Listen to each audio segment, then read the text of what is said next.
Bonjour à toutes et à tous. Les débats autour de la pandémie de Covid-19 auront sans doute coupé à plus d'un l'envie de débattre sur les réseaux sociaux. Parce que, à quoi bon? Souvent, l'entreprise s'apparente davantage à une perte de temps et d'énergie qu'à un véritable échange. Quel que soit le sujet du débat, que ce soit l'efficacité supposée de certains traitements ou encore la légitimité des règles sanitaires, on se retrouve très souvent dans une situation de dénigrement mutuel, où d'un côté, on se fait par exemple traiter de pauvres moutons, pendant que de l'autre, on sera catalogué comme conspirationniste. Ce type de situation n'est bien sûr pas nouveau, on peut par exemple penser aux débats politiques lors des repas de famille. Néanmoins, le contexte actuel semble rendre ces situations particulièrement visibles. Alors, je ne souhaite pas mettre les points de vue défendus par les uns et les autres sur un pied d'égalité. Sur les questions scientifiques entre autres, tous les points de vue ne se valent pas. Par contre, on peut se demander quelle est l'origine d'une telle assurance. Pourquoi a-t-on si souvent tendance à se penser plus malin que les autres? Dans cette vidéo, je vais parler de travaux de psychologie qui suggèrent que le sentiment d'être supérieur à autrui est en réalité largement partagé par la population. Ces travaux montrent également que notre sentiment de supériorité est largement déconnecté de notre compétence réelle.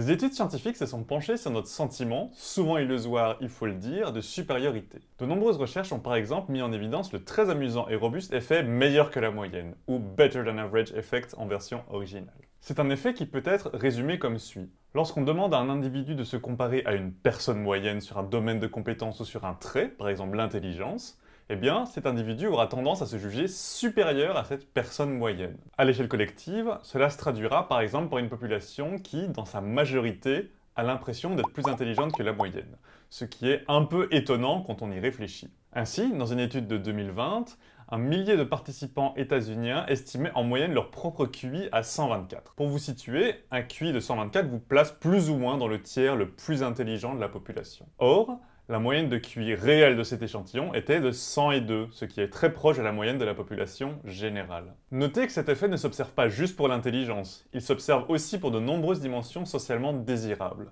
Ça peut être par exemple des traits de personnalité, comme la gentillesse ou la sensibilité, ou des aptitudes, comme les compétences mathématiques ou verbales. Alors, qu'est-ce qu'on peut déduire de ces résultats? Eh bien que parmi les personnes qui pensent être au-dessus de la moyenne, certaines sont effectivement au-dessus de la moyenne. D'autres pensent être au-dessus de la moyenne alors qu'elles sont en réalité dans la moyenne. Et enfin, certaines personnes pensent être au-dessus de la moyenne alors qu'elles sont en réalité en dessous de la moyenne. Difficile à ce stade de ne pas mentionner les travaux de Kruger et Dunning. Ceux-ci ont mis en évidence que lorsqu'on mesure la performance réelle et la performance perçue à une tâche donnée, eh bien, l'écart entre performance réelle et performance perçue est plus important lorsque le niveau de performance réelle est bas. Pour le dire plus simplement, dans ces études, les participants les plus incompétents à une tâche étaient plus susceptibles que les autres à surestimer leur performance. Dans ces études, la compétence réelle était mesurée en classant les participants selon leur niveau de performance à une tâche, par exemple un test de grammaire. A l'inverse, la compétence perçue était mesurée en demandant aux participants de situer leur propre performance par rapport aux autres. Dans un registre très semblable, il y a l'effet de troisième personne, ou third person effect. Nous aurions tendance à penser que les médias ont davantage d'influence sur les autres que sur nous-mêmes. Le nom de cet effet est inspiré par les discussions dans lesquelles nous exprimons ce biais. Toi et moi, nous ne sommes pas manipulables, mais eux en face, par contre, eux, ils sont manipulables. Cette hypothèse a été testée de la façon suivante. On a demandé à des participants dans quelle mesure une manœuvre de communication politique était susceptible d'influencer d'une part le grand public, et d'autre part eux-mêmes. Il en est ressorti qu'à peu près systématiquement, les répondants considéraient que le public était davantage influençable qu'eux-mêmes. Ce sont des résultats qui ont été répliqués à de nombreuses reprises sur tout un tas de sujets différents. Par exemple, dans une étude de 1997, les personnes qui pensaient que le rap violent risquait d'influencer le grand public, mais pas eux-mêmes, exprimaient davantage le désir de censurer cette musique. L'effet de troisième personne peut également se manifester lorsque les individus sous-estiment l'impact qu'un message pourra avoir sur eux-mêmes. Autrement dit, l'effet de troisième personne se manifeste non seulement par une surestimation de la manipulabilité d'autrui comparativement à soi, mais aussi par une sous-estimation de notre propre susceptibilité à la manipulation. Pour résumer, Ces différents travaux suggèrent que nous sommes à peu près tous et toutes promptes à nous sentir d'une part plus malins que nous le sommes réellement, et d'autre part à penser que nous sommes plus malins que les autres. Cela pourrait nous mettre mal à l'aise parce que face à ces recherches, on serait justement tenté de se dire « Oui, mais tout ceci, ça ne me concerne pas moi, ça concerne les autres ». Mais c'est précisément cette tentation que ces travaux remettent en cause.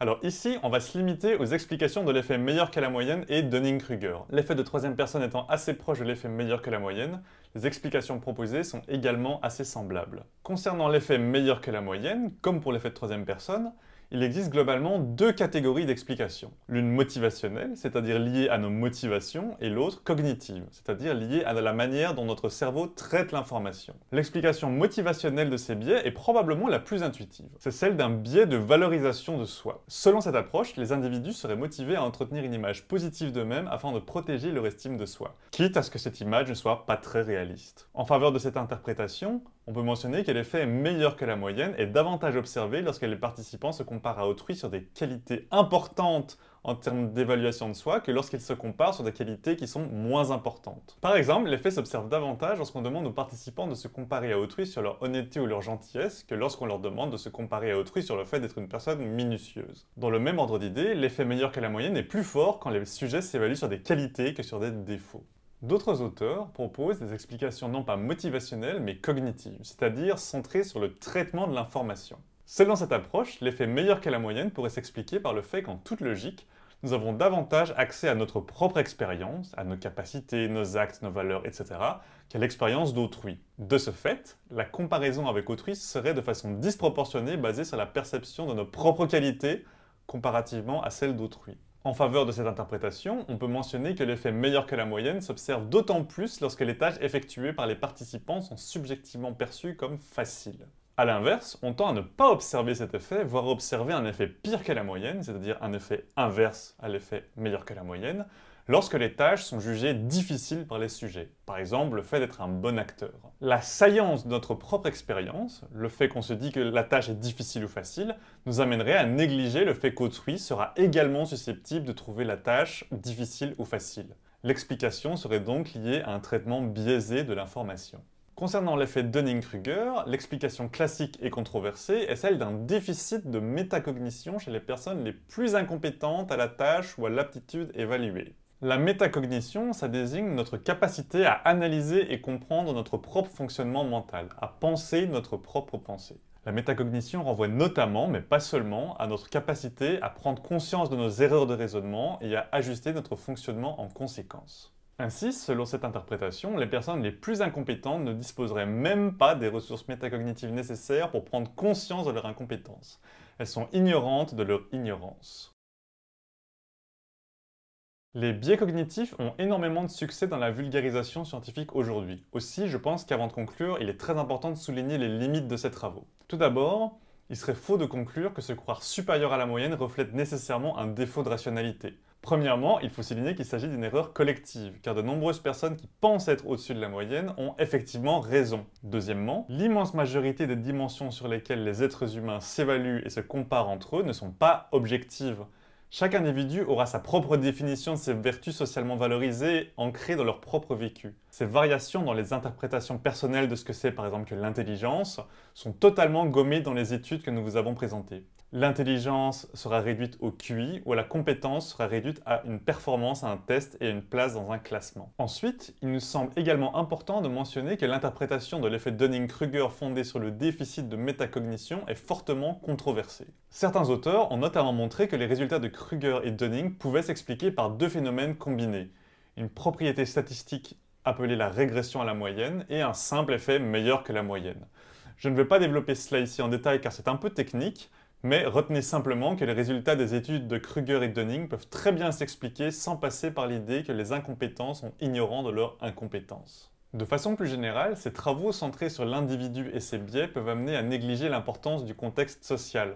Or, les biais que nous avons décrits sont intrinsèquement liés à des dynamiques collectives. Pour prendre un exemple simple, je peux par exemple penser que je suis meilleur que la moyenne des gens semblables à moi sur un domaine de compétences pointues, comme l'épidémiologie, tout en reconnaissant que par rapport à un autre groupe de référence, les épidémiologistes, je suis très en dessous de la moyenne. À ce titre, favoriser la visibilité des personnes authentiquement compétentes dans les domaines d'expertise sur lesquels tout le monde a tendance à prendre position pourrait permettre d'amoindrir l'influence des biais que nous avons discutés. En outre, l'effet de troisième personne, qui s'ancre dans l'opposition entre moi et les autres, peut aussi s'analyser à une échelle collective, c'est-à-dire à un niveau où s'opposent nous et les autres. Croire que nous sommes moins manipulables que ceux qui nous font face permet de valoriser son appartenance à un groupe. De façon générale, la dimension collective est souvent fondamentale pour comprendre les causes de ces biais et identifier les manières adéquates d'y répondre. Dans cette vidéo, nous avons exposé des effets classiques de psychologie qui suggèrent que d'une part, le fait de se sentir plus compétent que la majorité est une croyance largement partagée et que d'autre part, ce sentiment est largement déconnecté de notre compétence réelle. Malgré les limites de cette approche, nous espérons qu'après avoir regardé cette vidéo, vous prendrez davantage conscience du fait qu'affirmer que « moi je ne me laisse pas manipuler » a de bonnes chances d'être davantage le symptôme d'un biais de perception de soi et des autres qu'un jugement objectif sur votre indépendance intellectuelle. De façon générale, il est bon de se rappeler de tous ces travaux lorsqu'on est face à des dialogues de sourds. Merci d'avoir regardé cette vidéo, n'hésitez pas à vous abonner à la chaîne, à mettre des pouces, à mettre des commentaires constructifs si possible. Nous vous retrouverons bientôt pour un nouvel épisode de Lofiform.